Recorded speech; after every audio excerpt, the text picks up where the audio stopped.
Alexander and Zevi have not properly been introduced yet, and this is their first conversation together. So I've talked to Zevi recently, and I had a wonderful conversation with him at Parallax Academy. And of course, I've had hundreds of conversations with Alexander. So I was very happy to put these two guys together. And we said that our conversation tonight was going to be kind of a conversation between people representing three different religious, traditions. Zevi is, I don't know, represents, I guess, an Orthodox tradition of Judaism. Oh, he doesn't like the word Orthodox. I remember that from our last conversation, but we'll get into that. And Alexander is a Zoroastrian, and I am an Orthodox Zoroastrian. I'm an Orthodox. Because in Zoroastrianism, the Orthodox version is the liberal one. All the bullshit happens later. So the Orthodox one, I totally subscribe to. That's the liberal version. So it's kind of reversed compared to the Abrahamic religions here. I think that's the same with Tantric Buddhism as well, because the old schools tend to be a little bit less legalistic. So the Orthodox are a little bit wilder as a tradition in the Tantric Buddhist traditions as well. Anyway, so rather than give a formal introduction, why don't I just ask you guys to introduce yourselves? I know Zevi has a fantastic YouTube channel and does a lot of work talking to people from different traditions, and sort of is a crossover mystical philosophical thinker. And Alexander is the author of many books, a fantastic philosopher, and all kinds of shit we all know. So I'm not going to do the formal introductions. Let me just allow you guys to just talk and introduce yourselves in a second. Just a little bit of housekeeping. My name is Andrew Sweeny. This is Parallax Academy. We have lots of good things coming up. Please join us if you want to come to our group, which will be talking about the Fourth Way and the Gurdjieff tradition tomorrow evening. Get in touch with me. It's for members. And check out our calendar. I'll put links below. Lots of stuff going on at Parallax Academy. So without further blah blah, Zevi, please tell us who you are and tell us about Seekers of Unity, and introduce yourself to our audience again, if you don't mind. It's a pleasure to be back. Thank you for having me, Andrew. Great to be here in conversation with Alexander. I am a Hasidic Jew. I grew up in the Chabad Lubavitch Hasidic tradition, which is a contemporary form of Jewish mysticism. Really only the only historical popular version of Jewish mysticism that began in the 18th century, which I consider myself a progenitor and scion of. I take the call and the challenge of the mystics very seriously. The mystics are after the unity of all being, that which grounds all reality, and that which sits beneath the apparent separation and brokenness in which we live.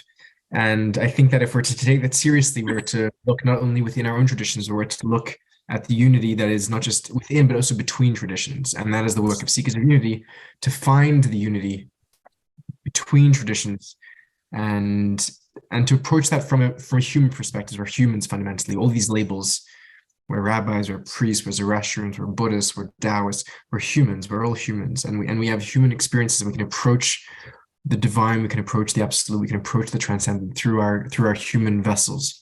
And therefore, as humans across all cultures, we can strive towards something which unites us, something which provides us with a vision of reality, which is, instead of one which is based on strife and competition and otherness and hatred and jealousy, we can instead find a vision which is based on kindness, on empathy, on love, on compatibility, on collaboration.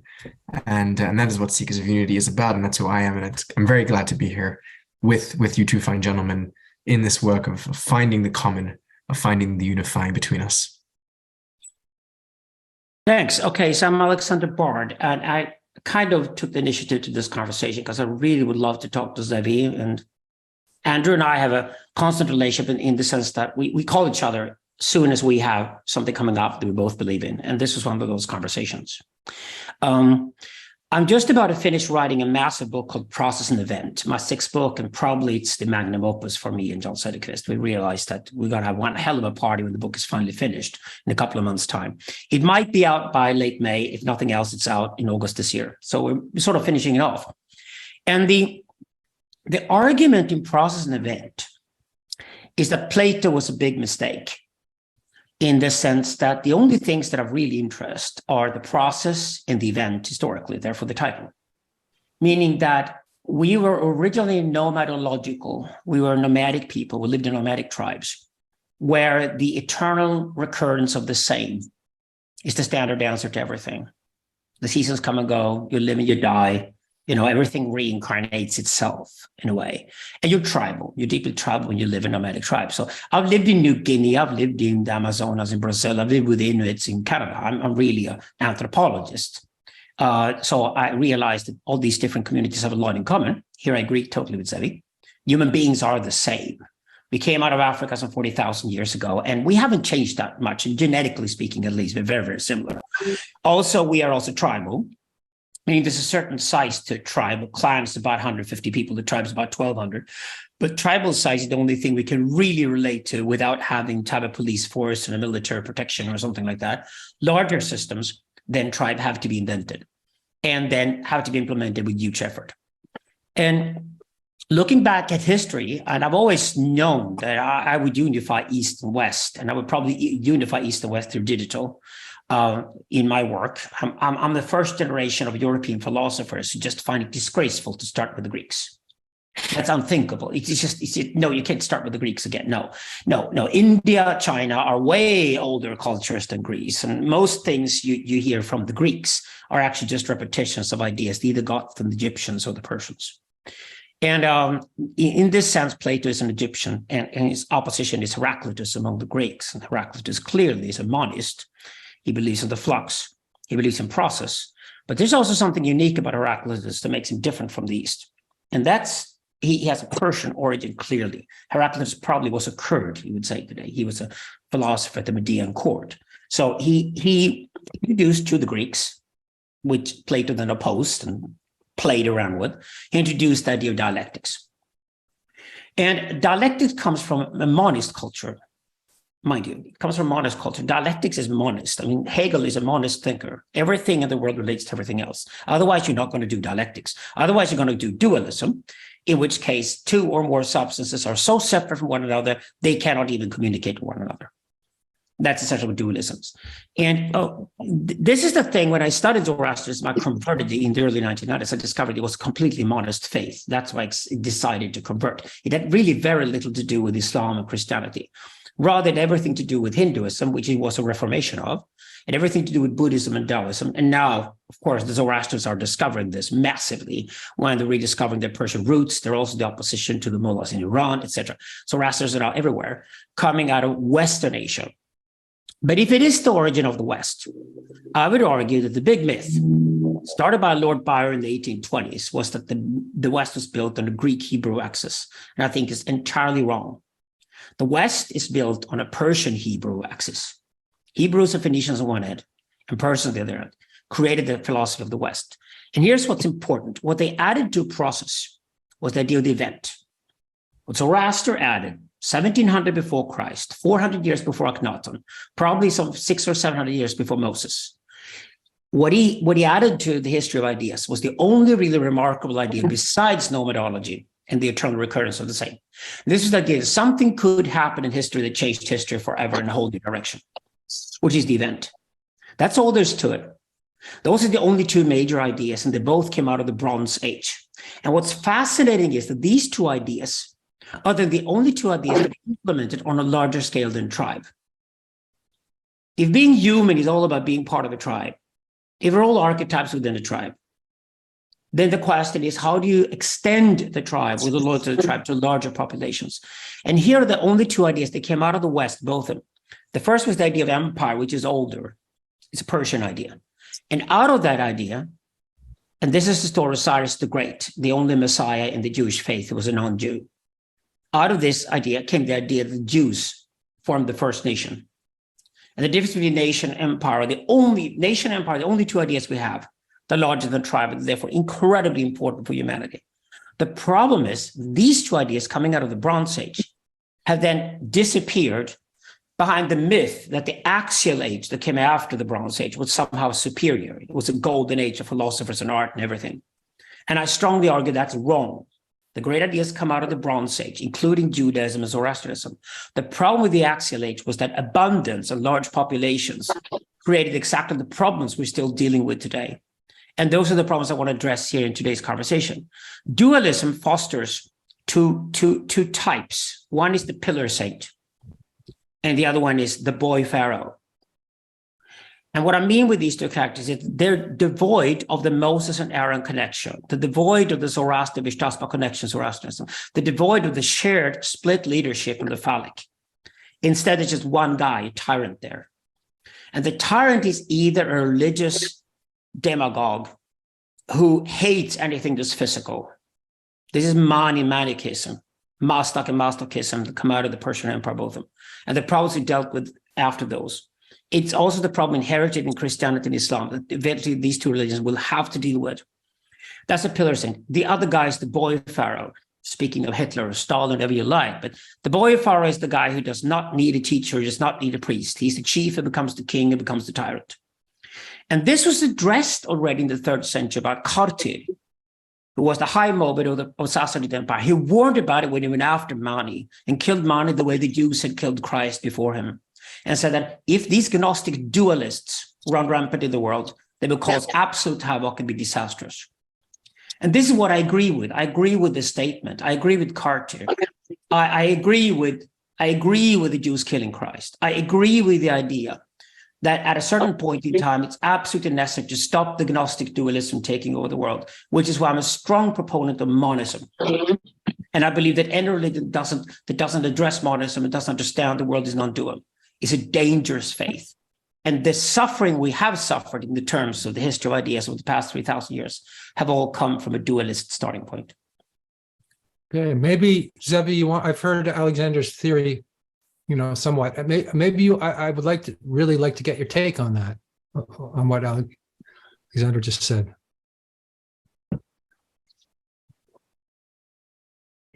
I think that we need to temper our ideas with their opposites.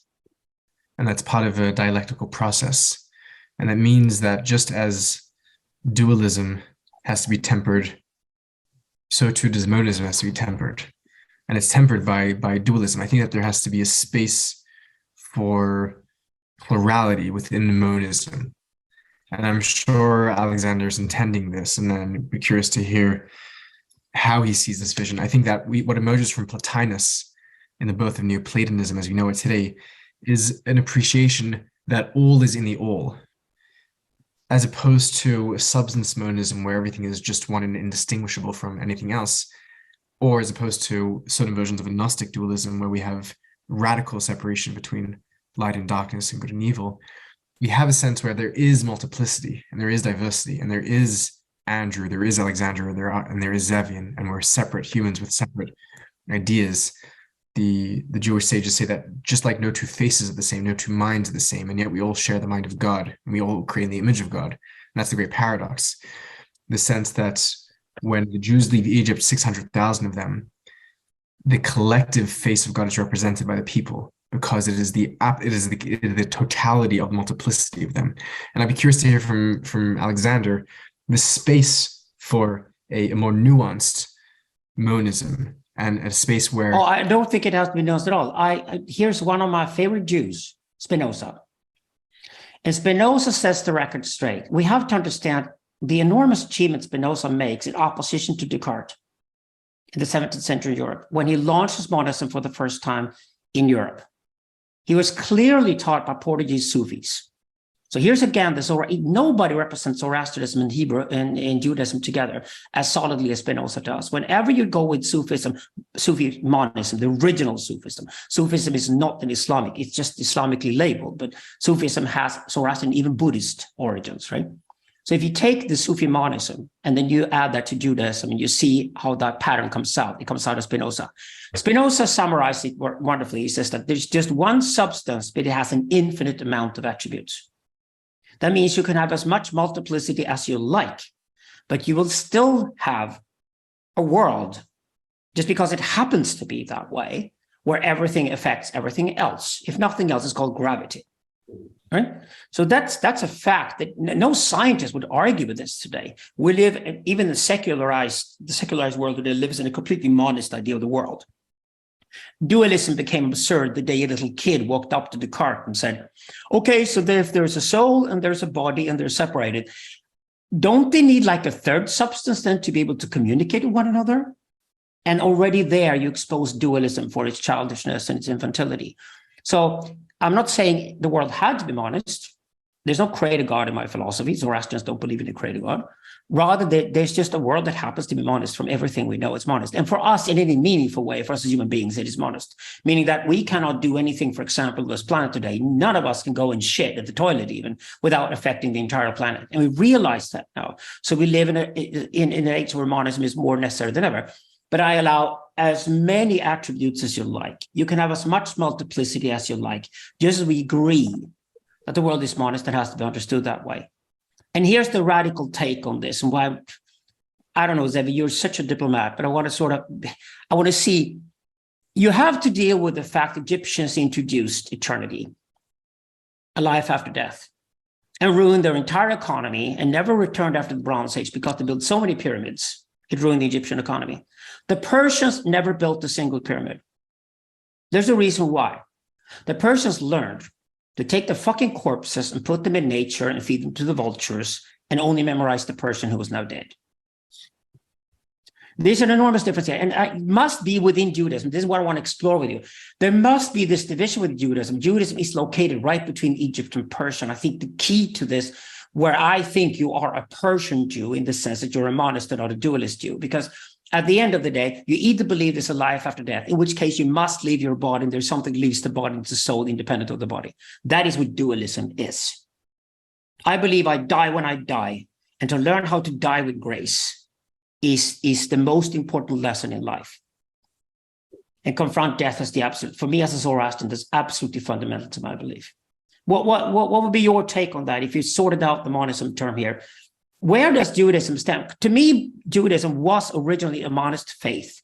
I don't see single trace about life after death, anything in original Judaism. But there obviously is an influence from Christianity, just like pop Zoroastrianism was influenced by Islam later, etc. So clearly Islam and Christianity, through the dominance, have influenced our faiths. We're now trying to find the sort of monist origin of them. But what is your take on Judaism and its relationship to monism and dualism, if we have defined them this way? Sure. So we could spend a lot of time talking about, the historical development of Judaism and the influence of various cultures, and that could be an entire lecture for itself.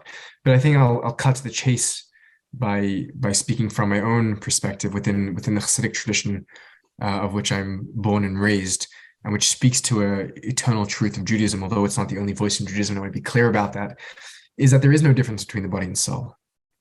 Is that there are two names for the same thing, and in that there's a very Spinozistic sense, and Spinoza's philosophy, and Luria's philosophy, and the Baal Shem Tov's philosophy, the great Kabbalists, the great Hasidic masters. There's a great degree of commonality there. That mind and extension are two sides of substance. That body and soul, for those who truly know, are not two different things, and that's a truth which is not, I wouldn't say is a mainstream truth in contemporary Judaism, which again brings us back into historical questions. But that is a very core truth, and a truth which stands true and stands orthodox, heterodox, however you want to call it. I think it's a difficult truth because it's easy to say. It's more difficult to be in that truth, to stand in that truth. To realize what that truth means, to realize that we are eternal because we are reality itself. And therefore we don't die because we continue to live on in the nutrients, in the plants, in the animals, in the waves, in the forest. And that's a difficult one to swallow. There's a deep personalism, which I think is the enemy of that. Not a dualism, perhaps. I think the dualism perhaps is secondary to the personalism. And I think that comes to a core Buddhist truth as well. And Andrew here is representing that beautiful tradition amongst us, which denies that personalism in a very profound way in its notion of anatman. And I think that this notion and the notion of the separate personalism. There is a divine person, which is us, which is the Anochi, which is the I that speaks at Sinai. But it's an integrated personality. And so long as our personality is unintegrated, separated from the rest of reality, stands above and beyond, in opposition, in competition, as we were saying earlier, in fear and hatred, with these are illusions, and where they come from is a great question. Then we're not grabbing what it is to be, because being is only one. I mean, it's difficult to speak for Judaism as a whole. I can only speak from my perspective, but that's how I would answer the question from where I stand. Well, I think individualism was invented in Europe in the 17th century, and it was invented because people started reading books on their own. And the magic of having printed material in your hand and reading the book also took root and became Protestantism, which essentially you can talk directly to God, which I think was a mistake in Christianity built from the very beginning. But now you didn't even talk to the saints any longer. You speak directly to God and you would read your own Bible, and therefore you were an individual. And of course, eventually we discovered that individuals are not separated from society at all. And of course, the mess of Western culture is this constant struggle between individualism and collectivism, both wrong. Human beings are fundamentally tribal, where religion responds by saying that the congregation is the point. Zoroastrians invented that congregation called the Anjuman. It's called the Sangha in Buddhism. It's the synagogue in Judaism. It's the Ummah in Islam. It's the church in Christianity, which is the most beautiful thing of organized religion, is the idea that the tribe is recycled as a religious community. And without that, secular Westerners today are absolutely lost, and have to return to religion to find that sense of community again. But I think that's a good point. I don't want to interrupt, because you addressed the question to Andrew, and I really want to hear Andrew's take on it as well. Oh yeah, well, it's interesting what you're saying, Alexander. It's like almost like you're putting forward a theory of collective reincarnation rather than individual reincarnation. My point of view in reincarnation is if there's no self, then there's nothing that reincarnates that we could call a self or a personality. And certainly Andrew Sweeney is going to die when I die, and we're all going to die. But there are patterns which repeat themselves. And so that's how I look at it. It's very simple, that you fall back into the elements, and the elemental forms repeat themselves. And whatever it is that you're doing karmically in this lifetime will continue to repeat itself, just like when you plant something in your garden, it dies, and then a similar pattern. So it's patterns that are repeating itself. That's my view of reincarnation, not selves or personalities or any fantasy like that. So you just pointed it out, Andrew. You said karma. Okay, most misunderstood term in Indian philosophy when it comes to Westerners is that they think there's an individual karma. Now, if you do karma yoga, there's no such thing. Karma yoga is also practiced by the Persians. This means that you basically just say that, okay, what I do has an effect on the world I live in. Okay, what other people do to me around me has an effect on me. That means you go into tribal mode. That's exactly what you're supposed to do, is meditations in a group of people from your congregation. And when we do the meditation, the karma yoga, you're basically saying that what we do as a community, for example, will have an effect on our children and the next generation that comes after us, the planet we're living on. That's karma. Karma is not your karma. You're guilty of a karma. You're taken somewhere after your life. You're being judged for your actions. You're being good or bad girl, or good or bad boy, whatever, and then you're sent off somewhere else. No, that's not what karma is. Karma, because there's no individualism in Indian culture to begin with. Well, it's a negative individualism term, right? is a completely Western concept. And I think Zevi agrees with me here that even in Judaism, this is really strange. You can have strong people. You can have strong individuals, as I call, because I hate the word individual. You can have strong individuals. You can have strong people with their own character, with a strong sense of self. And my God, that's a point. The point is that we are going to die one day. That makes us want to live as selves, as subjectivities. That's absolutely correct. But the point with the spiritual journey is to get out of the narcissistic loop that I am somehow more important than anything else, because that's just the trap. And that's what I call the trap of Western culture. That's the trap of Cartesianism. It goes from Plato to Descartes all the way to Kant. And finally, Spinoza, Hegel, with the help of Spinoza, breaks up with that in Western culture. Finally, we have a revolution with Hegel 200 years ago, where we started to think monistically about the world, dialectically about the world. And Hegel points it out. He says, he calls the subjectivity that has been cherished from Descartes to Kant immensely, like, now forget about God. The individual is the new God, until Hegel comes along and calls the subject the night of the world. I mean, he's incredibly Jewish. He's incredibly Zoroastrian. It ties into that. And Hegel then, inventing the nation state for the Europeans, obviously built it on Jewish culture. The funny thing is that Western culture has three major ideas. They're called Christianity, capitalism, and nationalism, and they're all Jewish by origin. Well, I've just had one thought before I pass it to Zevi. It seems like the concept of karma and is a bit like the concept of original sin in the West. It's weaponized by exoteric religion to make people afraid and to make them sort of act like good little girls and good little boys. But it's not a very deep notion. There's just deeper notions of karma, that you can study and that are not your storybook kind of reductive view of just cause and effect. Because actually, karma, is action. So it's what you're doing. It's not this predestination where you have a karma and then it's just going to play itself out. It's what you do all the time. That's the more correct version of karma in my view. It even has to be the intention of what you're going to do and nothing else. Nothing else can really be ethically verifiable. Yes, exactly. Okay. Zevi's thoughts on that? Zevi. Where are you at? Are you with us, Zevi? Do you have some? I think this turn to action here. I'm with you.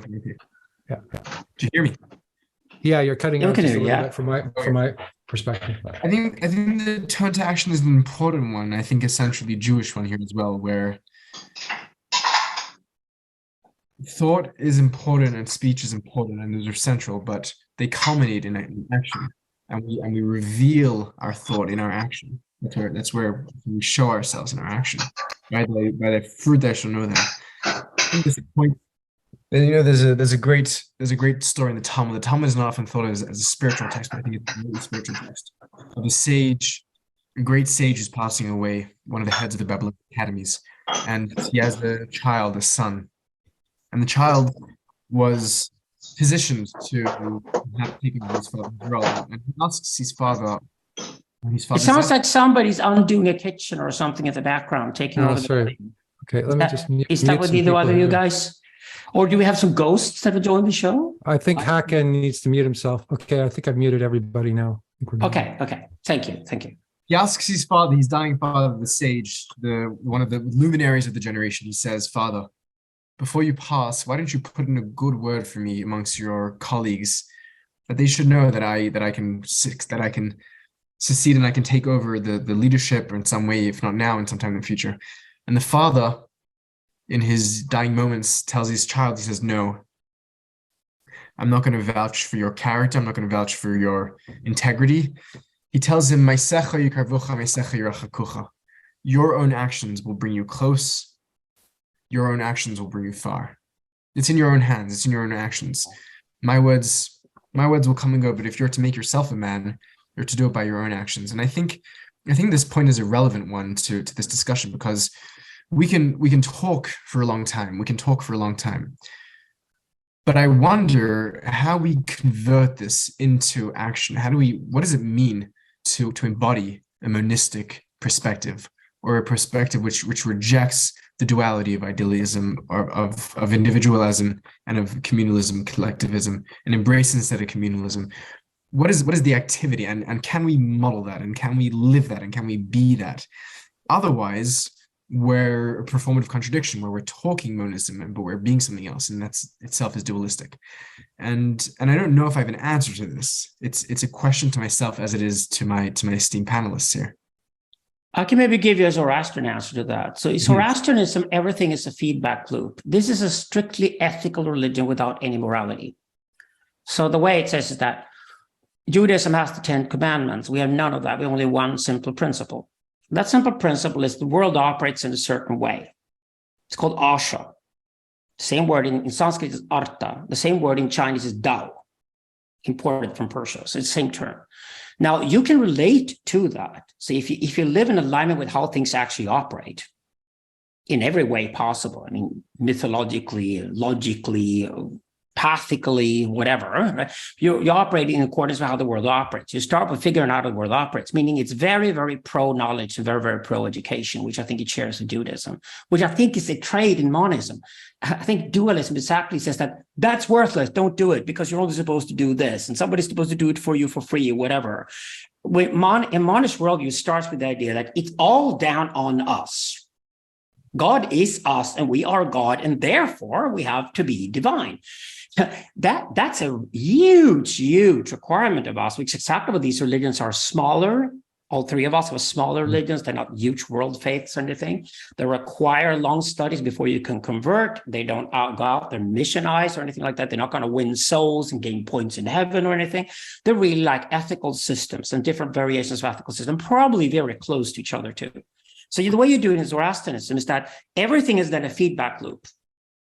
Meaning you get up in the morning and you meditate. You basically contemplate. This is the humata. Humata in Avesta means constructive consideration or constructive contemplation.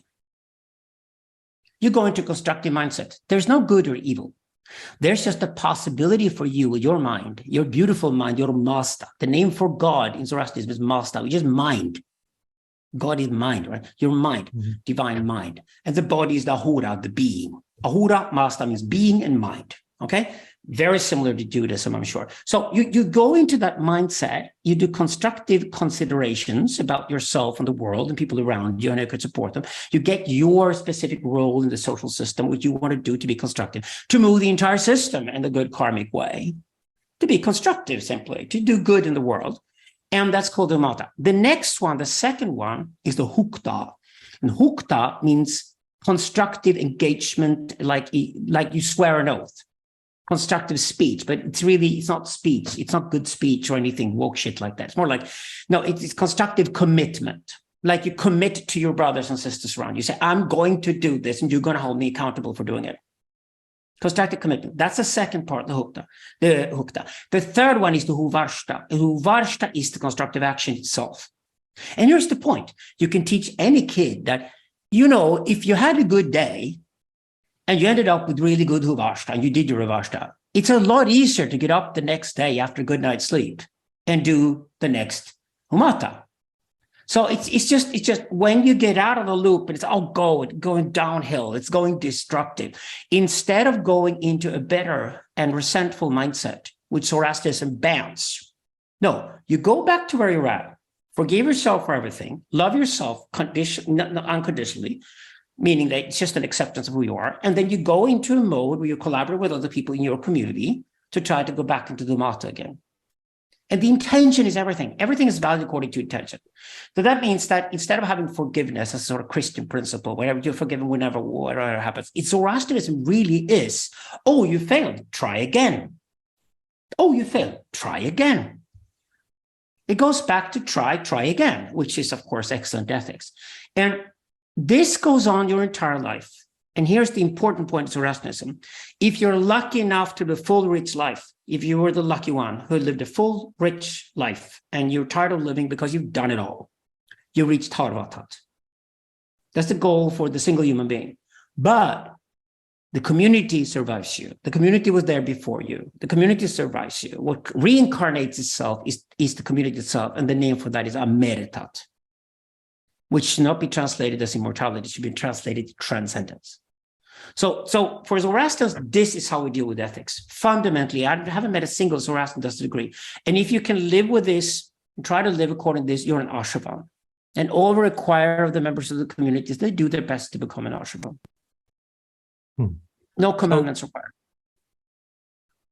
So perhaps I can give the Buddhist spiel a little bit since you've done the Zoroastrian one. I would say that Buddhism is the religion, or at least Tantric Buddhism especially, is a religion of skillful means.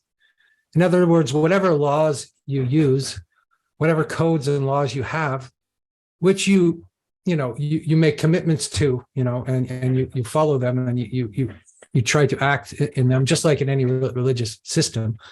are skillful means. They're provisional, right? They're not the ultimate truth. So there's very many different modes of activity, and the Sutric practitioners practice in one way. They do a lot of meditation and study, and they practice ethics and compassion and wisdom. So everything is about this. Everything is about the two sides of compassion and wisdom. And I would say that I was thinking about the Hasidic traditions and Vajrayana, and I was thinking that. I think it was the Baal Shem Tov that says you're not permitted to be sorrowful. You're supposed to be joyful, and I think that this is really the spirit of Tantric, the small Tantric Buddhist communities, which have all sorts of laws and rules and rituals. Apparently there's 83,000 different Tantric rituals, a lot. But somebody like me who's living in the West, I'm not wearing jangly earrings or a white robe or long hair like the people in Nepal would be. But, if I didn't live in the West, maybe I'd be wearing a white robe and jangly earphones and have a long beard, and do all that because there are sort of rules, like the Torah a bit. There's sort of rules of conduct and rules of activity, which are skillful means to help you become exemplary in every kind of way, both in the absolute and the relative sense, right? There's the two truths of Buddhism, which is absolute and relative truth. So I don't know if if I'm answering your question or all aspects of it, because I don't remember the nuances of it, but Zevi. There is a theme here which I'm seeing, which is connecting us, which is beautiful to see, this insistence on the necessity to serve and worship from a place of love and compassion, love for each other, love for self, love for divine happiness, joy, exuberance, felicity.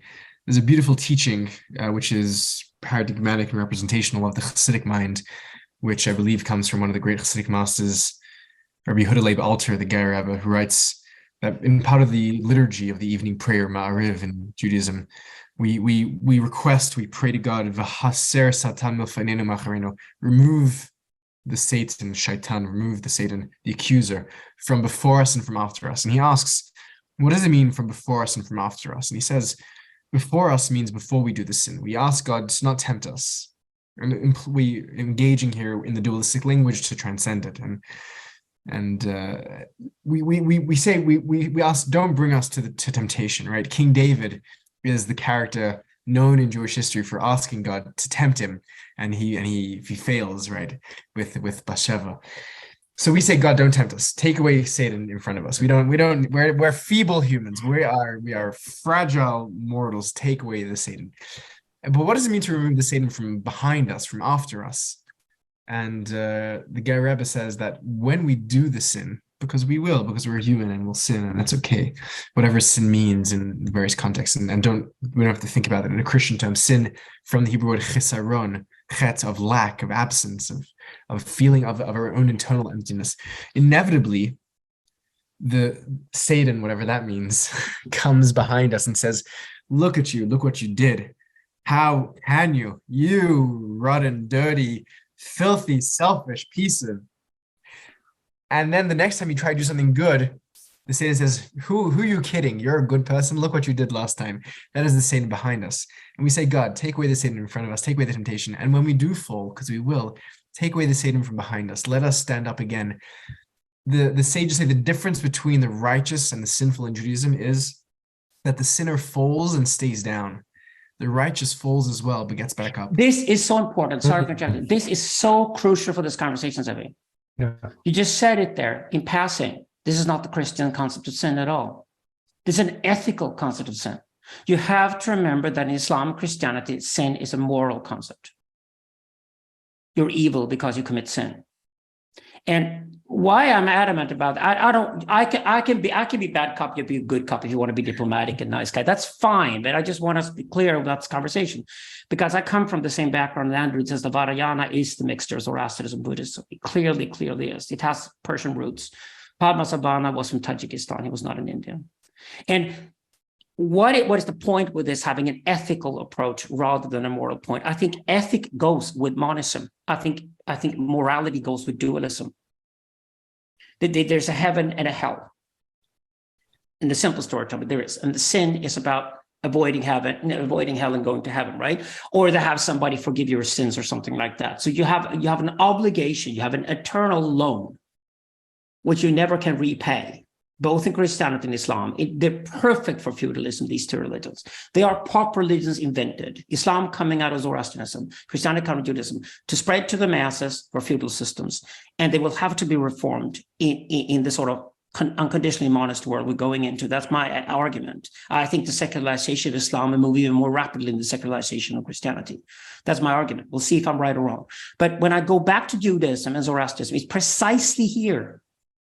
This is not sin. If you talk to any Westerner, this is not what you're talking about. It's not sin. This is just that you will go into a feedback loop of destructive mindsets once you started going down that path. So you cheated, or you were lazy. You didn't do the work. You were arrogant. You were ignorant. You didn't pay respect to those you should have paid respect to. You tried to do the quick fix or the shortcut. Those are ethical misdemeanors, but they create a spirit of resentment inside of you. And that spirit of resentment will take you down the road. And we have exactly similar terminology in Zoroastrianism that you describe. You have a spenta manyu and angra manyu. Angra manyu is, anger comes from angara, by the way. Angra manyu is just the mindset that spins downwards in a destructive feedback loop. Spenta manyu is the mindset that spins upwards in a constructive feedback loop. And it's wonderful when you're in that mode, you can stay in that mode. Although being human, being reminded, you can fail again. But when you fail, you must not move into that mode, that destructive mode, because you yourself, your community is where the divine is. And being part of that community, being human in that community means you can get up on your feet again and go back and try again. So I would suggest not even using the word sin here at all. It's the wrong translation, just like I insist on, there's so many words now in Avesta and Sanskrit that I refuse to translate to English.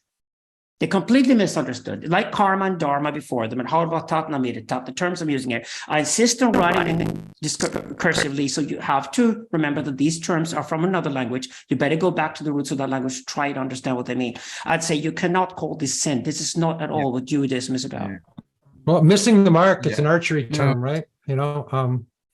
And if you miss the mark, you try to hit it the next time, right? It doesn't have that heavy accusatory sort of. I like how Zevi is defining Satan as the accuser. Like this accusatory mode is really what brings people down and what hurts people and I remember that when the Tibetans came to the West, they were very surprised about how much people hated themselves. And they're really surprised about this notion of original sin, that people are bad fundamentally and that we have to become good. So anyway, that's just some thoughts about that. I have a question for Alexander here, and if I didn't have respect for my brother Alexander, I would just agree with everything he's saying. And out of respect, I have to disagree, Alexander, in good Jewish faith and tradition. The notion that there is. And I'm going to straw man what you've been saying here, so that you can come back to this, whether that's the Christian, whether that's the Cartesian. It seems fundamentally wrong to me. We have seen the enemy, and he is us, right? The enemy resides within, and the falsity which we have to eradicate is within. And I would say that amongst our Christian brethren, amongst our Muslim brethren, amongst our Cartesian philosophical brethren, lies some of the world's greatest geniuses and mystics. And I think many names, whether it's a Teresa of Avila or Meister Eckhart or Shankara, from within the great traditions. And it might be easy to separate out the masses and the mystics, and therefore to claim the mystics as our own. The ease of separating out a target and of pointing a finger elsewhere seems to be accusatory in and of itself. And what I'm striving to do in my work, and I'm still young and dumb and trying to figure it out, is to find where we can incorporate, where we can bring in, where we can see beauty. Are we losing you a little bit, Zevi, or is that just me? The dualist, in the position of the Christian, in position, and where is the truth within? It's the. Are you there, Zevi? Are you there, Zara? Yeah, I think we lost you. We've got a bad connection, Zevi, a little bit. I think I'm getting his question though, but Internet I'd isn't like ready to have to him what I have to back say, on. so. Yeah. Okay. Yeah, we lost you for a bit there. Okay. But my Zevi. point is this. My point is not here to be diplomatic. My point is to be truthful. And this is something I've addressed. I mean, I talk to Christians all the time. You have to realize that I live in Sweden at the moment. Christianity is dead. It's less than 2% of the entire population take the religion seriously in any way whatsoever. 98% just ignore it completely. It's dead. It's over, right? So we're not talking about like we should talk to each other on a par with each other. And I think the problem is that Christianity and Islam had a problem surviving, moving from rural to urban. And now moving from urban to digital, they're in for a big, punch in the face. And I think what Nietzsche portrayed with the death of God, which was the death of the Protestant God, Protestant Christianity, which he correctly foresaw. We're living in the age of the last man now in Western culture.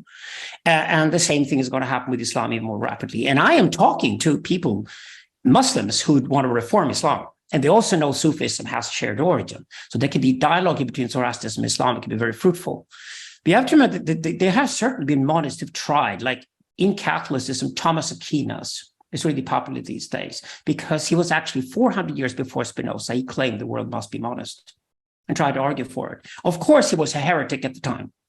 He's now a hero among many Catholic theologians who realize that, God, we got to deal with this. But I'm also saying that there's very little left of Christianity and Islam once you remove the afterlife. I know people want to disagree with me, and many people want to say that, well, there was more to Christianity or Islam like that. I said, not fundamentally, because if you go back to the religion of the people who claimed Christ, Muhammad, Paul, Augustine, whatever, Christianity is formed by a certain group of guys, right? So was Islam as well. And the problem these two religions are facing is that the afterlife and the morality and the lies they've been telling people for 2,000 years or something are something they have to address. And this is why my argument is that before you can become phallic, you got to have a root of the phallus, to speak Freud here. The root of the phallus happens to be Judaism when it comes to Christianity. Christianity has to make a return to Judaism. That's my argument. Islam has to make a return to Zoroastrianism. And here's the catch. It's called anti-Semitism. Anti-Semitism is not racism. Anti-Semitism is the avoidance of the really difficult question of why the Jews killed Christ. I dare answer that question. And I have several Jewish converts, for example, Linda Rachel Anderson, the Danish philosopher, who converted to Judaism about the same time that I converted to Zoroastrianism, interestingly enough.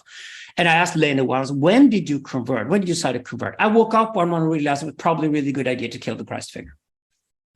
I support it. That's how I become a Jew. Because I'm a post-Christian in the sense that I have to go back to the Jewish roots and find something there. And I said, you're probably going to discover monism. You're probably going to discover ethics. You're probably going to discover a religion that requires quite a lot of you before you can convert to it. Because that's what I did when I returned to Zoroastrianism. It was my jump. I took the jump from paganism because Christianity is dead in Europe. And I went pagan. And I went from pagan back to Reformed paganism, which is Zoroastrianism, and discovered similarities. And I think this is just a theological issue. It's not personal, for God's sake. Nobody owns Christianity. Nobody owns Zoroastrian. Nobody owns Judaism. We are people. We're now in a discussion. But if the discussion is what is going to happen to Western culture, what's happening to the Middle East, what's happening to Europe, what's happening to America, what is happening to Western culture while India and China are dealing with their shit and dealing with Eastern culture, then what are we going to do with the history we have? Well, the history obviously has to be rewritten because the history we have today is incorrect. It's highly incorrect. And by starting with the Persian Hebrew axis, which is my proposal philosophically and theologically speaking, I think we stand a much better chance to arrive at something that's meaningful. I mean, Andrew here, Vajrayana Buddhist, deeply interested in Kabbalah, etc., etc. It's not like he's a Christian, is it? Well, I'm also in love with Pseudo Dionysius and Meister Eckhart and a whole bunch of Christian mystics. Yeah, but you're not a Christian. So I would object to that. Come on, I'm not a Christian. No. No, I can take a lot of guys and a lot of women, fantastic role models, saints, whatever, from all the different spiritual traditions. They fought as much as they could. And Thomas Aquinas, 400 years before Spinoza, remarkable guy. I always tell people to read Thomas Aquinas before they start studying Catholicism. Yeah. But the discussions we're having now, we're going into a global age. or culture being confronted one another is that we also have to confront each other with actually what we've claimed. What do we Well, actually we're talking claim? about, if we're talking about the mystical traditions, right? And I think that's what Zevi's interest is, and I think that's what mine is, rather than like the more banal forms of Islam, Christianity, or even Judaism or Buddhism, right? If we're really interested in the deep stuff, we can find it in all the traditions. That's I don't think you can so. find it equally in all the traditions. I think you're scared of doing conflicts here. No, I'm conflicting with you, Alexander. I disagree with you. I'm not afraid of disagreeing with you because I'm disagreeing with you, right? But anyway, let's hear from Zevi a little bit. No, disagreement is wonderful. We should very gladly disagree. We should be very happy. We should cheers to disagree with each other. Cheers. Cheers. Exactly. I think like this. I think that we have to break down we have to jazz a little. We have to break down our categories where we get East and West and this and that and Christians, Zoroastrian. Like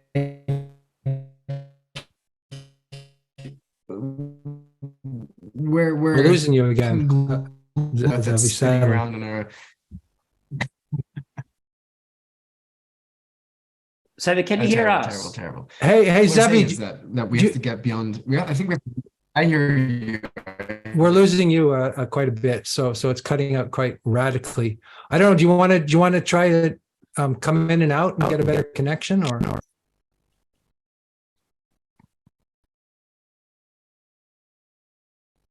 For all the technological advancement of this country, the Wi-Fi isn't so fast. What can I say? That's better though. Okay, you're on again. You're on again. Give it another try. I'll say my piece one more time. I think I think sometimes we put ourselves in small boxes, right? We identify as Jewish, as Christian, as East, as West, as national. I think that we have to step into the mind of the mystic, into the mind of the mystical scientist, the mind of the cosmic, where it's Rumi, the great mystic, who says that in this space I'm neither Jew nor Muslim nor Christian. This is the altar, which is also the table for reading the Torah and the Quran and the Gospels. The sense that we are just a conglomerate of cells with huge voids of nuclei circling around, spinning around and creating this illusion of corporeality, and we're on this tiny rock spinning around in vast emptinesses of space. The fact that we can speak and communicate and cohere and have self-conception, this is all just tremendous, miraculous. And I think that we have to break our resolutions. We have to break our scales a little. We have to zoom deep into what it means to be a human with blood and with bones, and that can return to the earth and nurture. We have to zoom way out into the cosmic dust until the pillars of creation, where all of this is just negligible. It is like 0, 0, 0. It's nothing at all. And I think that from that cosmic stance, from the infinitesimal and from the infinite, we can re-emerge with a new picture, and we can get beyond these tiny labels that we've created around ourselves, and we can begin to identify the patterns of what it means to be human in this brief moment that we are, what it means to conceptualize a way of being which is beautiful. Right? What is it? It is the great poet Keats. Yeah, but listen, Zevi, this is nice talk. Okay. Let me address a serious question here. Tyranny. Is tyranny a good thing or a bad thing? No good. Good. We agree. Bad. Okay. How do you avoid tyranny? You can't do babble like this to avoid tyranny. You have to seriously consider how you build a social construction larger than tribe, to have people communicate with one another and trade with one another and live together in peace. Now, if I would say anything that's universal for priesthood is to try to create peace between peoples and keep the peace for as long as possible to avoid warfare. Right. Just like on the other level, I would say the job of the priestess is trying to avoid the lynch mob, right? So how do you create a system where you try to avoid tyranny? Now, this is fundamental to understanding the difference between monism and dualism. If you just said to me tyranny is bad, tyranny comes out of dualism. That's where it comes from, because the irony is that if you realize that the world is one, and everything is connected with everything else. The first, you realize that the leadership has to be divided, because we are different expressions of the one, meaning leadership has to be divided. That's how important this discussion is on monism versus dualism. And for me, at least, I'm a philosopher. You might not be interested in philosophy. That's okay. But if you're interested in philosophy, this question is absolutely fundamental. For example, of the three major imperial systems in the world today that are all breaking down at the moment, Russia, China, and America, I would strongly suggest America will survive the other two, for the simple reason that the American Constitution is fantastic in that it implements the splitting of power from the very beginning.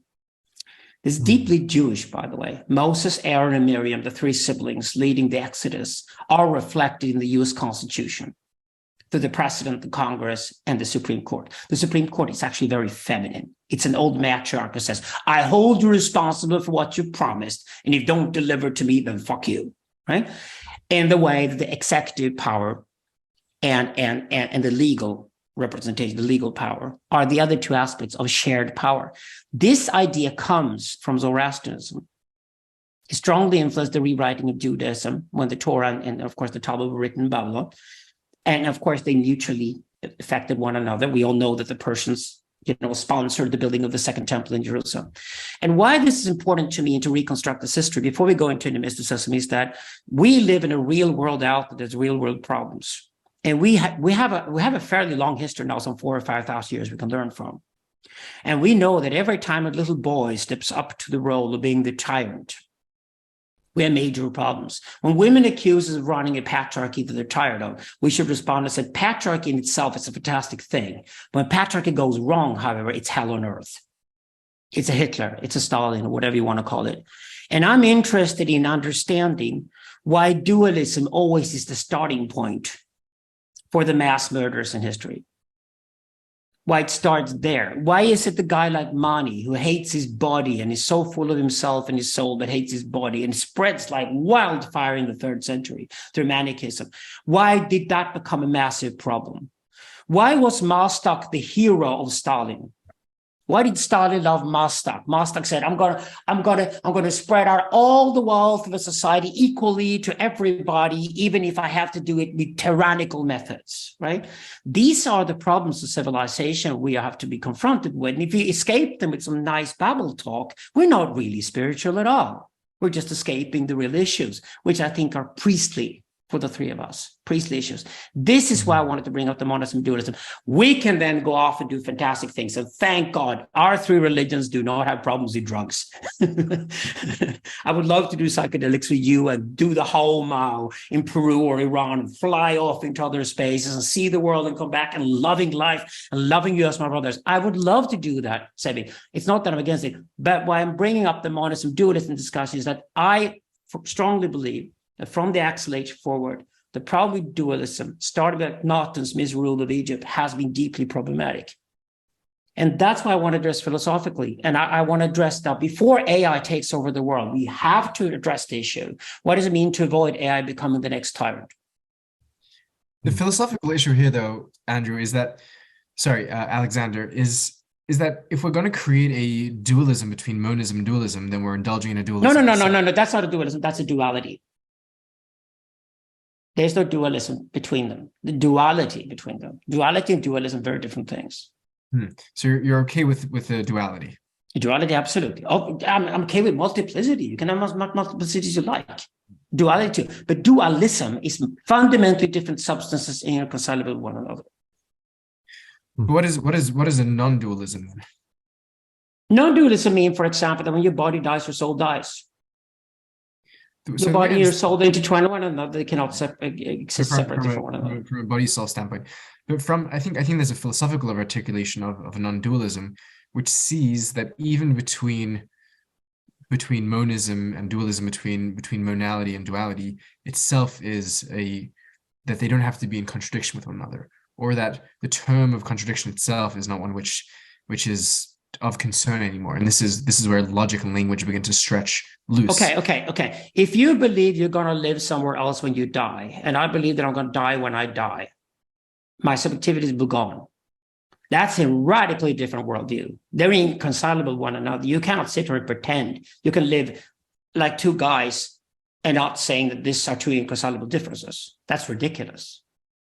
So I think we are building our communities these days of people who actually share these habits. And I'll tell you one thing, I will not build a community of people who do not share my conviction of what the birth is of a new child to our community, or for example, but Alexander, how we celebrate the funeral, for example, somebody dies. I mean, but Alexander, you're embracing a dualism then between dying and dying here and dying now, and the opposite, which is to live elsewhere.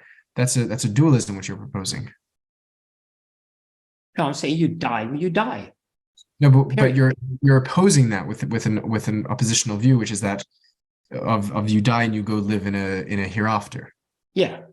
What I'm saying is that a true non-dualism, and this is not necessarily monism, but a non-dualism, would find ways that may not be logical, because logic itself is dualistic, to say that the conception of dying and being dead and returning to the earth and that's it, and a death of being in an afterlife are not mutually irreconcilable. Of course they are. Of course they are. To call them mutually irreconcilable itself is a dualistic stance. There's an end to your subjectivity. The end to your subjectivity is your death. Now learn to live with that. Your subjectivity is gone. But if we can reconcile a position, we can't. This is your problem, Zevi. This is promise you're too much of a diplomat. And you're not reconcile opposites. You're compromising on truth to have a sort of messianic idea of being a savior, right? You see what I mean? Reconcile opposites is the coincidente oppositorum. That is the dialectic. That is the mystical. That is the beyond Aristotelian logic. That is the striving that we're moving towards. No, there's nothing there. There is nothing there. And if you're going down that path, that's fake mysticism. Sorry. Nothing is very pregnant. Nothing is very pregnant. I think that there is some sort of, there's no thing there. Right. There is some sort of commitment to a logic which itself is dualistic in your thinking, Alexander, from what I'm No. I'm a narratologist. You haven't read my books, apparently. So if you do narratology properly, you talk about the logos and the pathos and the mythos. And I think you're mixing them up right now just because it sounds better. Mythos is one thing. You can do anything in the mythos. You could talk metaphorically about somebody being somewhere else when they died or whatever. I'm not going to be offended by that at all. I mean, it's probably just reconciling because it's so hard to fathom that somebody just died that you loved, right? But logos is actually how things then do operate, the zeros and the ones of reality. The pathos then how you feel towards that. Courses as well are pathical categories. I even think that physics should be split in two between physics and subphysics. That's the only way to make sense of physics. And I know physics by heart, right? I'm a mathematician originally. But that would help philosophically as well. But I think you're mixing up the logos and the mythos and the pathos. And you're so damn committed to finding a story uniting people, which is the mythos, that you're mistaking the mythos for a logos, which I think I will completely underrate, philosophically speaking, saying I think it's childish and naive. Now, so Alexander, what is your view of mysticism? What is mysticism to you? Because I don't get it still after talking to you for so long. I don't like.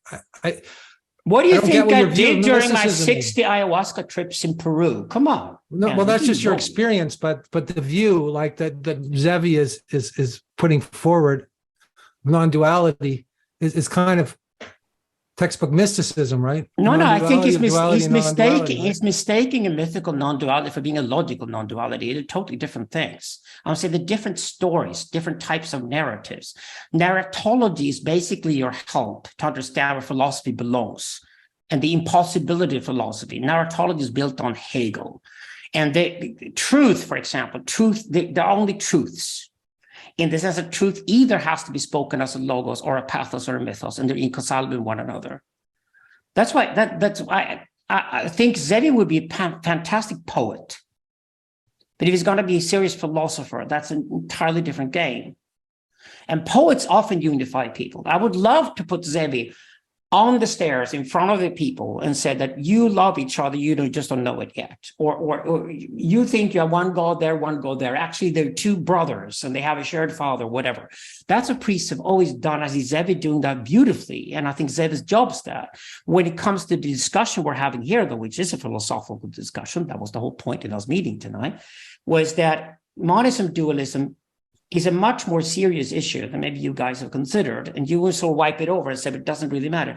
I think it does matter. And since Christian and Islamic theologians today are dying to have these discussions with me, they realize they have a problem here because they put the gamble onto dualism heavily some 2,000 and 1,400 years ago.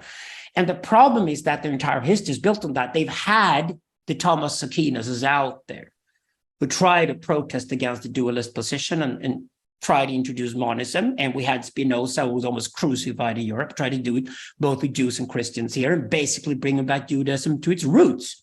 I think Judaism originally is Spinozist. That's my point. But we have to address this issue. And since Judaism and Zoroastrianism are smaller religions with educated elites, obviously, have confronted this issue much earlier, not compromised on these truths, they are fantastic sources to go to. Now, Zevi doesn't have to agree with me at all. I think Christians need to go to Zevi and go to the monist roots of Judaism to find the roots that are monist, that could then come back with the Christianity that skips the damned afterlife and looks at the world differently. René Girard and these guys are trying to do it intensely. They try to avoid the afterlife, like if Christianity was something else all along, except it wasn't. So it's a long, long journey to do. Reformation is what is required.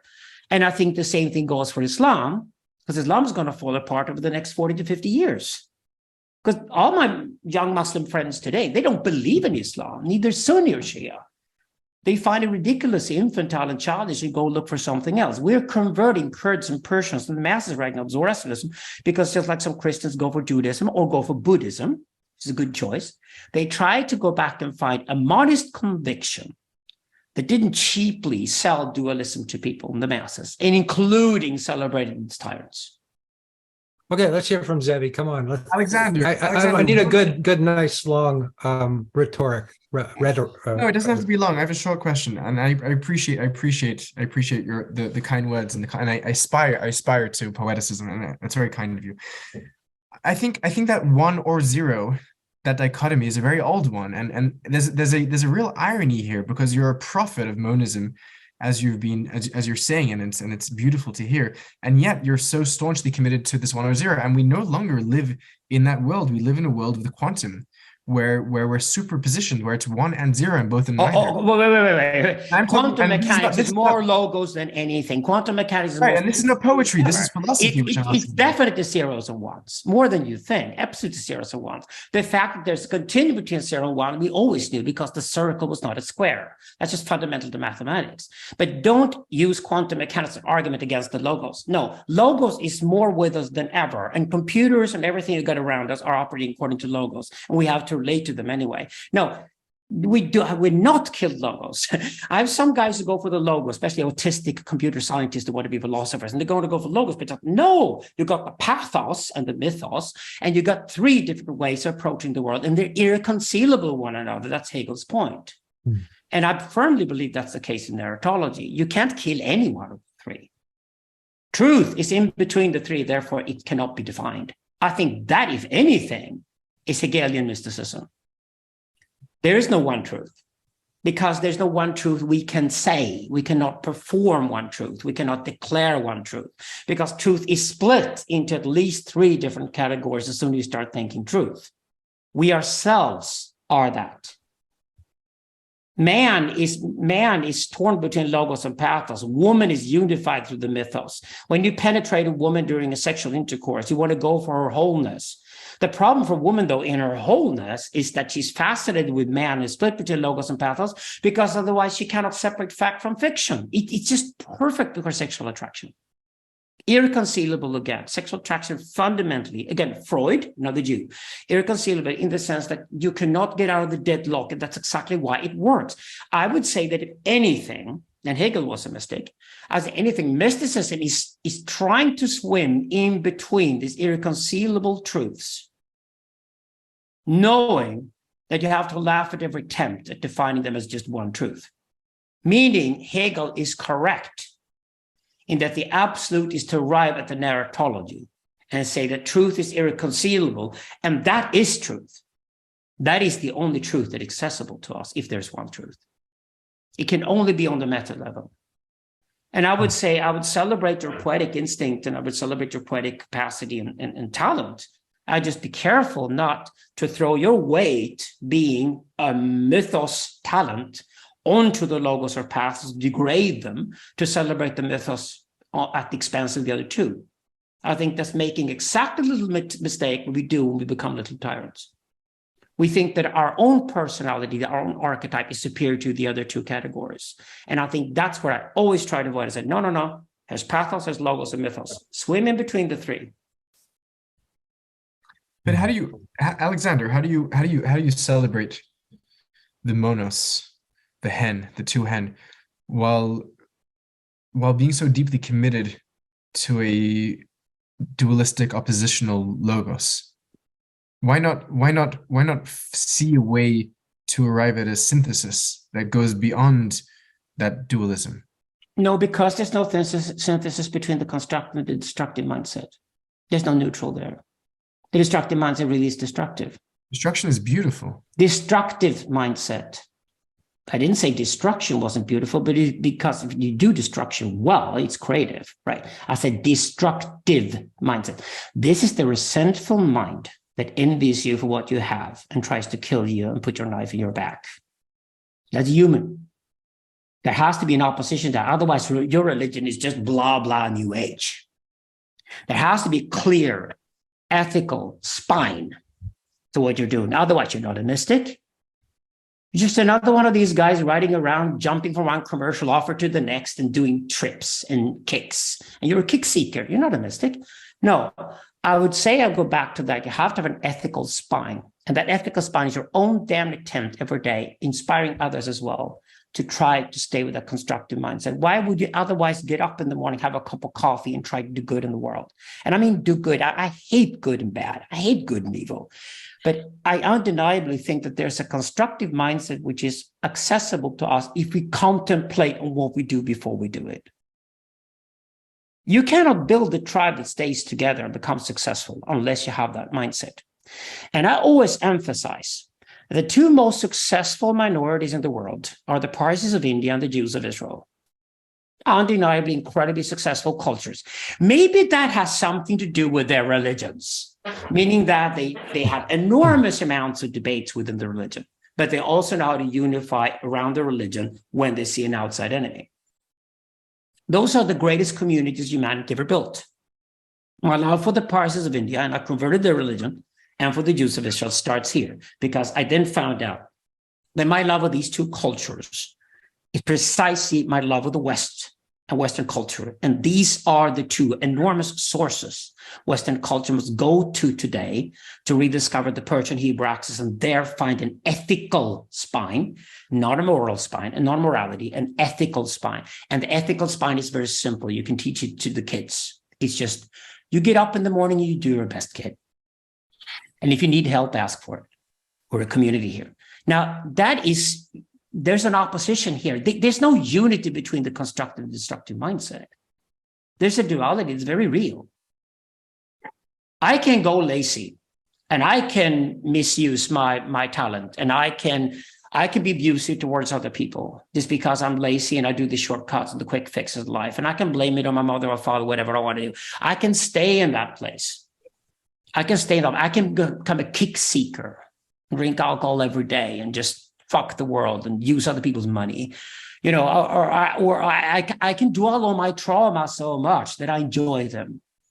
That whatever went bad for me in my life, I enjoy it so much. Freud again. I want to stay in the trauma and go from one new age guru to the next with my traumas, right? Now, those are the resentful souls out there. And they're real, and society's full of them, and I'm opposed to it. And what I do in my working, you know, as a psychoanalyst with psychiatry and psychoanalysis, is that I try to help people to get to that point, but also tell them that, listen, here is the diagnosis. Here's your medication. It will make your life wonderful, or at least a lot better. Now, if you don't take the medication for the diagnosis, then fuck you, because I've got other people waiting in the queue, waiting to come in here, and that will help them. That is me having an ethical spine telling people, if you don't want to be constructive, then I don't want to be with you because other people are waiting in the queue, dying to learn how to be constructive and to be constructive with me. And then I will go with them. to build a community of people that have damn set to have a constructive mindset. It's definitely necessary to have a community to cultivate a constructive mindset, for sure.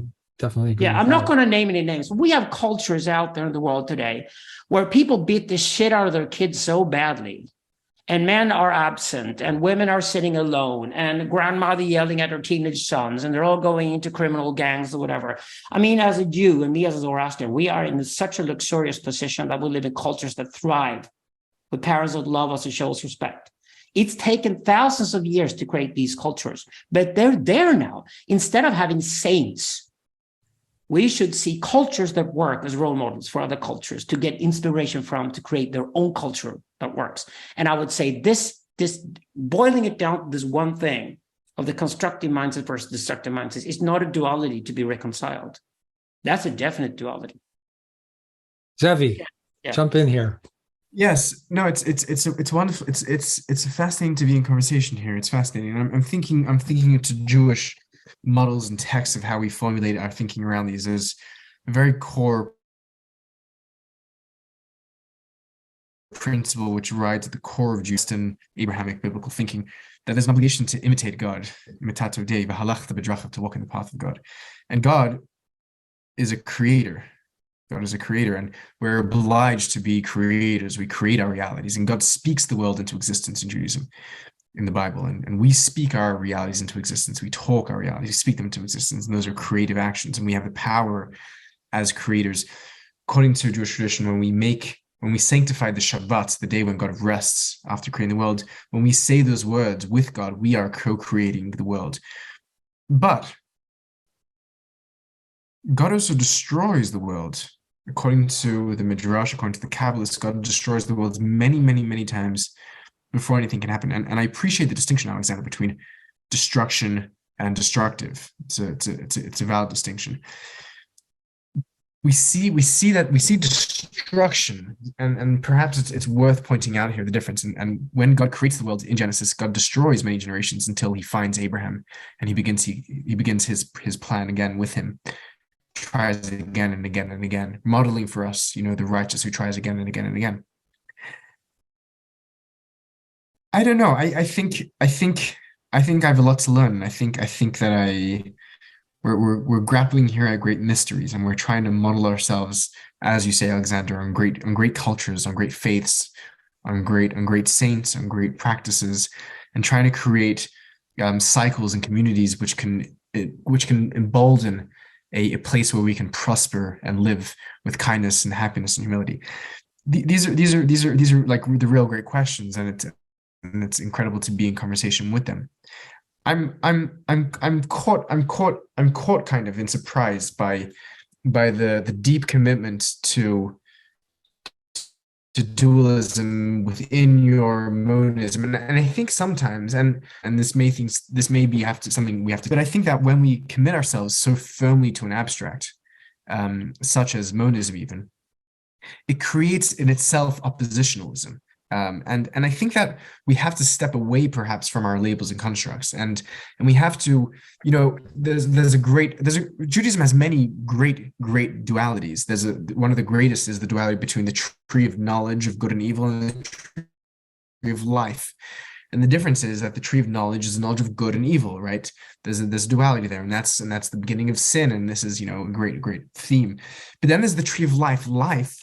There's good and evil. Is the antler the good because he was torn apart by, is the lion bad because he tore apart the antler? And there's a sense where in life, in the living, in the tree of life, in the branches, in the roots, in the mycelium, where there is no space for even concepts such as monism. And I think that perhaps our own commitment to these concepts, just flagging this as a perhaps, may open up cracks that undermine our own intentions. You know what tree of life is called in Zoroastrianism? Ahura. You know what tree of knowledge is called in Zoroastrianism? Mazda. Same origin. It is the divine. Why it's important to split God. And I think Judaism did it historically, if I'm correct here, with the separation of the Oh, there's Elohim. Elohim and Yahweh, no? God is a pluralist, right? And yeah. This is why they're so related. The split here has a point, because it has a point that leadership must be split. So what you do, for example, a bunch of men in a tribe, you have two things to do. You have to do hunting and warfare, and they have to be split to begin with. To hunt something, kill animals and get fed, or kill other human beings, hopefully at least from another tribe. Warfare are very different things. But to teach guys to be different between warrior and hunter, the best thing you can do is to put leaders up there and say the two leaders to begin with are different. Why don't we take the smartest guy in the tribe who worked the hardest to get knowledge and call him a priest? Or I take the other guy who's the strongest, willing to die for the good cause, willing to die for the tribe and carry the flag in battle. Why do we call him the chief? The separation of chief and priest is fundamentally primordial. And then you do the hunter-warrior separation afterwards. And then the third separation is man and woman, which is the reward system, the sexual act. Right? So if you figure the first two out, the reward system and then sexuality and the sexual ritual. Now, if that's fundamental to religion, it explains why Zoroaster was adamant that Ahura being and Mazda mind are two expressions of one of the same substance. He didn't care about the one. This whole talk about the one in monism really comes later with the Greeks and all that. It was just a fact. Nobody could ever consider the world. You know, if you live with reincarnation, you're a Hindu, you're certainly in the non-dual world. Everything is related to everything else. The idea of dualism starts with Egyptians and eventually is inherited by Plato. It's a Western idea, basically. The East never cared about dualism to begin with. It wasn't a big thing. They had dualities, but not dualism. But if monism is the original point of view, for Zoroaster, it was a given that the world is monist. Then he exemplified. According to the Gatha, Zoroaster isolated himself with his best friend Vishtaspa for 23 years in a tent. And after 23 years, he walked out and declared the world's first imperial religion. A religion for an elite, to build an infrastructure, to run an empire. And he declared that you can believe anything you like in my empire, I don't care. But the elite have to share a certain belief. And that belief they're going to share is very, very simple. It's boiled down to the Ahura and the Mazda. And we personified Zoroaster being the priest, Vishtaspa being the king. That then goes all the way through. So when the Exodus is rewritten, you got the Moses and the Eros separation. I think the Moses and the Eros separation is an exact replica of that. You split. There's not one guy. There's no one tyrant. God is in himself split, meaning the leadership is split. And I think this is required in the monist worldview. In a monist worldview, non-dual, as you often say, is required to make the separation on the leadership level. And that's exactly why the world is one, but cannot be understood as one. The world must be understood as difference, starting with the leadership itself. And I think it's just an evolutionary thing. If you had a tyrant running a tribe, you would die, because you die with his stupidity. The problem for tyrants is that nobody reports to the tyrant when the bad news are out. Clearly, something leaked out of a laboratory in Wuhan, China. Nobody dared to tell Xi Jinping until after 7 months later, and the whole disaster, millions of people were dead. That's a perfect example of the destructiveness of tyranny, the stupidity of it. And I think this is essential to religion. And this is the complexity of monism. It was probably easier to sell it as dualism, good and evil, to people, because we tell dualism to children. For children, nothing else makes sense. It's Disney, it's good and evil. The problem now, we reached a point in history where religion can no longer teach good and evil to grown-ups any longer, because the world is now so complex. And we understand it's also monist. And now when it stands as monist, we have to go back to monism itself. And there were two different alternatives when it comes to monism. You either believe everything is a process that repeats itself and comes back to the same point at all time, which is what happens if the constructive and the destructive are flattened out. That's paganism. Or you believe that you can take side with the constructive mindset, you can build shit, including skyscrapers eventually, or a civilization. You can try to improve on the world, and things can happen that are so radical that they change history forever, hopefully to the better and not blowing ourselves up. But believing that you can go for the constructive mindset, I think is fundamental to Zoroastrianism and Judaism. These two religions went for the event, but they went for the event and kept the process. The temptation that happened in Islam and Christianity was to go for the event only and skip the process. And that's when you get linear time. Here's the beginning, here's a fall, up from the fall we rise, somebody comes along and saves us, and then we go to heaven. And I think we need to go back to a process and include process and event into the same worldview, which is fiendishly difficult. But I think that's the proper monist worldview. I think it's process and event are the dualities I try to unite here. Mm-hmm. Process and event, yeah. I'm But wondering if Plato, this is the Platonic forms are out the door. There never was any perfect world. There never will be any. Imperfection is boring like hell. What? Perfection is nothing but death. If something is perfect, it cannot change, because then it becomes imperfect. Okay, done. I know Plato was better than that, but the Platonic forms are basics to Christianity and Islam, and they're problematic. They were the mistake. Whereas I think process and event is the proper duality, where we're going to dialogue with the Chinese and the Japanese and the Indians today as well, because they weren't the ones who discovered the event. Their problem in Eastern culture is that event was a fantastic Persian Hebrew innovation. Things can change, but what separates Zoroastrianism and Judaism here is that they knew the process was at the bottom of it.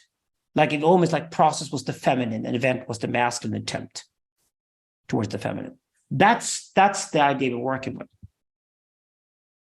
So we have That's about what 5 the book's minutes, called. maybe until an hour and a half mark here. So I'd like to hear some concluding remarks, maybe from Zevi, before I open it up to Q&A, if that's okay with you guys. Yes, I'm not sure how much Q&A I'm going to be able to stay for. I apologize. The hour's somewhat late here. But the patriarch, one of the patriarchs of Israel, Jacob, who's known as Israel after he struggles with the anonymous man, the angel, later identified with the persona of Esau.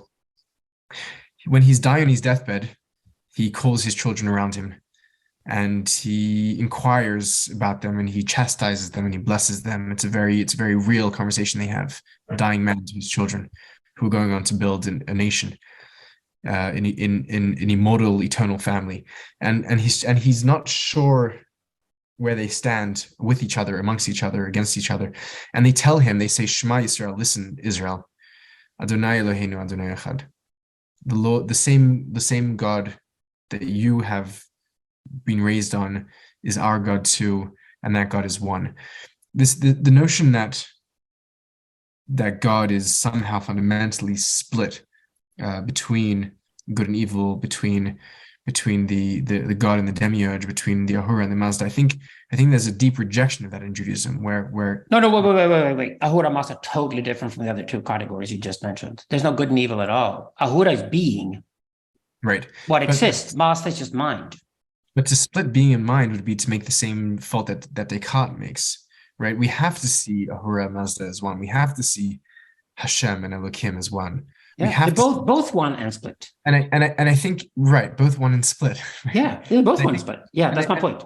And I think so. Then we're in agreement. I think that there's a performative, there's a performative division of power, as Alexander has been speaking to, which is very important. I think of a book which I very much enjoyed as a teenager from Kurt Vonnegut, the American author, Cat's Cradle, and he writes about this island where there's this once prosperous nation, and they have this very, very saintly, Christ-like figure who's a fugitive from this government, who's despotic and authoritarian and trying to, and the stories reveal at the end that they really were two close friends, and they came onto the island together, and they really had to, in order to have a thriving religion, it had to be a form of tyranny, and in order to have a thriving government, it had to be there to suppress it, had to have an enemy, and this notion that we can move into the dance a little, we can move beyond the sort of the absolute dualisms. And I'm just concerned sometimes that when we too strongly attach ourselves to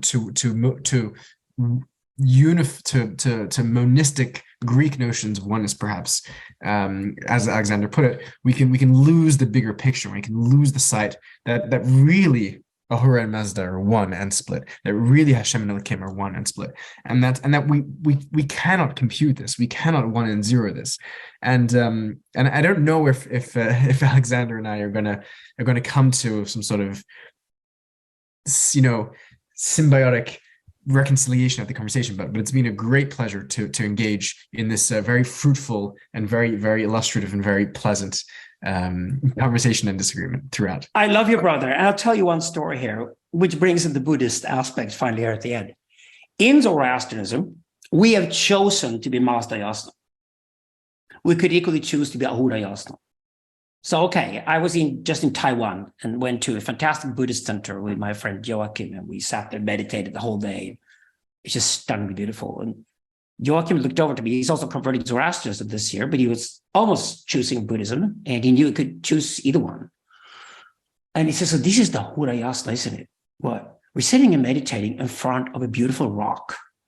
Yeah. And then we go to Yazdiran, and we go into the fire temple and meditate in front of a fire.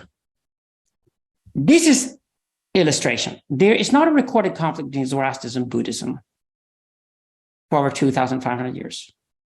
Because as a Zoroastrian, I completely respect that Andrew went Buddhist because he's Ahura Yasna. He worships being. He goes into the Ahura mode, and he has chosen that as his religion. I have chosen the challenge of going into the master mode. And the master mode is not recommended Zoroastrianism, but it is Zoroastrianism itself. And the term, this is the name of Zoroastrianism among Zoroastrians, Mazda Yasna. Mazda Yasna literally means the love of wisdom. The word Mazda Yasna is about 1,300 years older than the Greek term philosophia. So now you know where the Greeks got the term from. So Zoroastrianism, there is no difference between philosophy and religion at all. But it's a philosophical conviction to devote yourself towards the Mazda Yasna, but you can equally devote yourself towards the Ahura Yasna. That's why we have such great conversations. Vajrayana is a mixture of the two, clearly. Zen is also a mixture of the two. Bodhidharma, who founded Zen Buddhism, came from Afghanistan. So you have along the Silk Road, which if I ever get a chance to talk to you again, Zevi, I would love to dig into the Silk Road religions, of which Judaism is one of them, and look at what trade routes did to spirituality and thinking, compared to the later attempts in history with Confucius and Islamic Christianity to create centralized system with simplified fairy tales and storytelling that probably now are cracking. Because I think where we're moving historically now, with mysticism is certainly included, is religion and spirituality. We move back to look at what happened along the trade routes, where people were in constant conversation, traded ideas. And along the Silk Road, religion only differed in the sense that language differed from one oasis town to the next one. There was a slight variety of what was taught of the Kastag, the original monasteries you would go to clean your mind from bad deals you did in the bazaar before you went on to the next oasis town. And this, I think, is the origin of the religions we're talking about here, our three beautiful faiths we're talking about. And I just want to address that here, my speech, and say that, you can choose to be Ahura Yasna or a Master Yasna to begin with in Zoroastrianism, because both the split within God and the unity of it lies in your brother choosing differently from you. That's a nice. Sorry, you had. And what it creates is a religion that doesn't have a center. It doesn't have a Rome. It doesn't have Mecca. It doesn't have that one place you pray towards unity and some kind of idea of God as the tyrant. Rather, God in itself is split, meaning the community can be split, and that's a thriving, living community. And the community is where the oneness lies. The church, the synagogue, the Ummah, the Sangha, the Anjuman is where the oneness lies. That's the oneness. So Zevi, how much time do you have here? By the way, just so I know, do you have to get? Maybe like 10 minutes. I'm 10 minutes. on like 3 hours sleep, and I have a launch event for Enterprise, which I'm starting tomorrow. Oh dear. Okay. Just so I know, like perhaps I could get one question from people, for you before you. Let's try to do that. Yeah. You take off. There's somebody named MR that wrote me personally that said they wanted to talk. Who's MR? Is he here anymore? Maybe he's not here anymore. Does anybody want to jump in with a question? I think that they got great comments more than questions. There's all kinds of comments here. Yeah, and it's hard to sort of parse out what is a question. And one of them is that Judaism, Zoroastrianism, Buddhism both have this, that the religions that went for the minority eventually, and maybe that also helped them take the time to study carefully. And that was Mayran. Do you want to jump in? Mayran or no? Mayran it's just too long. It's just got long tirades here. Okay, all right. Yeah, I think we're fine. I think I'm fine, Zevi. I'm terrific. I can jump in. I can just one question. I mean, especially, I forgot your name, Zevi, Seekers of Unity. I would like to have your take on the future of Rock of the Dome, because it is not a place for Muslim prayer. And I have took part of some Jewish debate on new takes on Allah, and some kind of coming to some kind of common community with the Muslim world, and it is very interesting and positive. And now my question is your vision. Alexander talks about the phallic vision, and sharing the vision is the most important, and coming to a common vision on the Rock of the Dome would be some place to start with. That's my question. Is that relevant for you to begin with? Yeah, thank you. Of course. Thank you, Maran. Thank you for that question.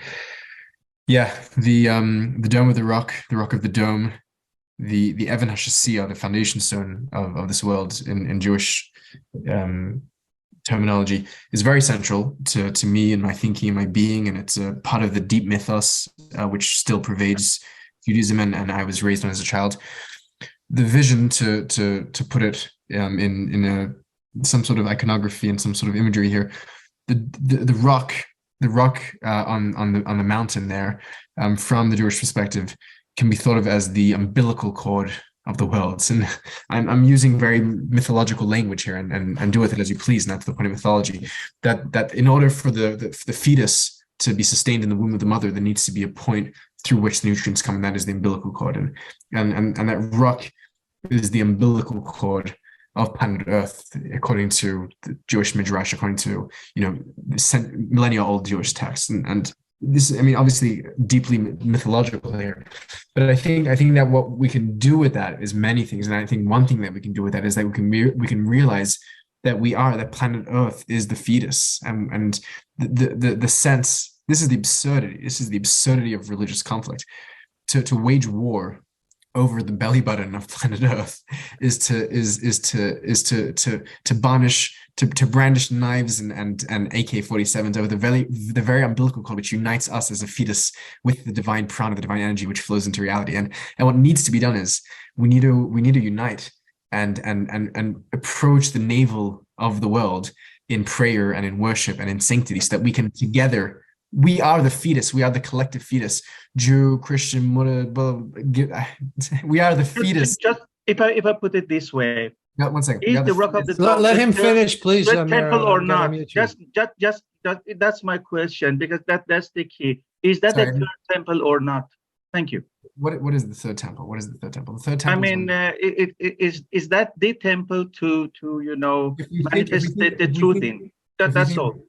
If we think that the third temple is some sort of collection of stones where one people can be superior over another, and we can have some sort of, then we're very, very lost. If the third temple is a realization of the presence of the divine, through which the spirit of shared brotherhood and spirituality and sustenance comes to the world, then certainly it is the third temple, and that begins within.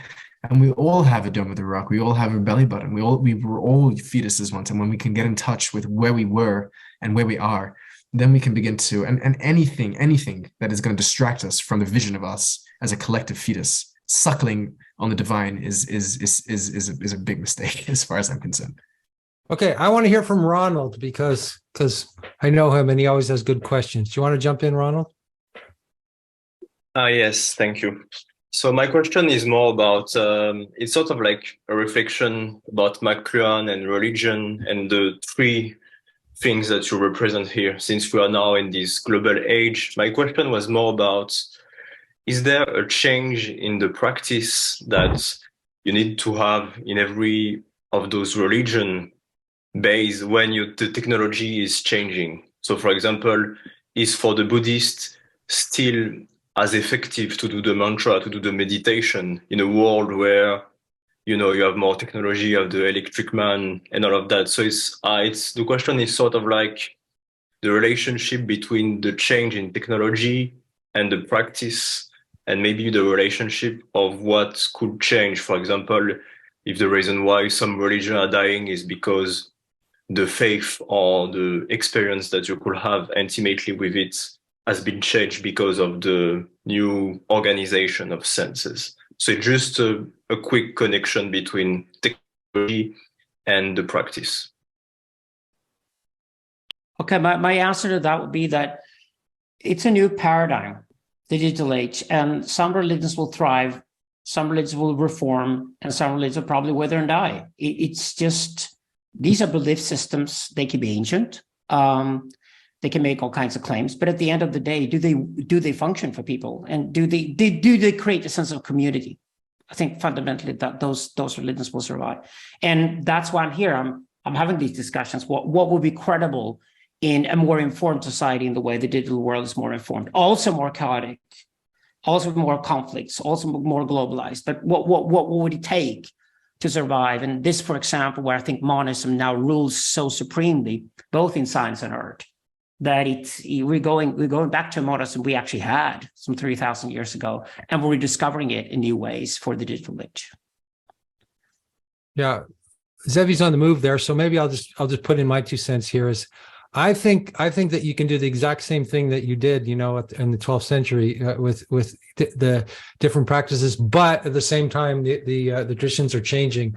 In Tantra, we have something called the terma, which means revelations that are arriving, all the time. So in this one sense, there is an orthodox thing, like you do the same practice. In another sense, there's also an adaptation and different teachings and practices for whatever paradigm that we're in. Are you still with us, Zevi? Do you want to say goodnight? Do you have to go? I don't want to tax your time here.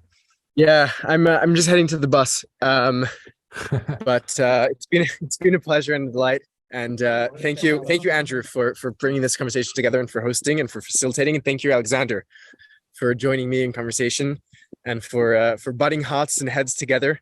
It's been delightful. And for everyone who joined us to learn and to listen and to seek and to question, thank you. Thanks so much, Zevi. It's always an enormous pleasure. Thank you very much. Pleasure's mine. Sure. So Paris, Stockholm, Jerusalem, we're leaving for tonight, and hope to see you guys soon again. Okay. Okay. Wonderful. Yeah. Thanks so much, everybody. Big love. Big love. Love.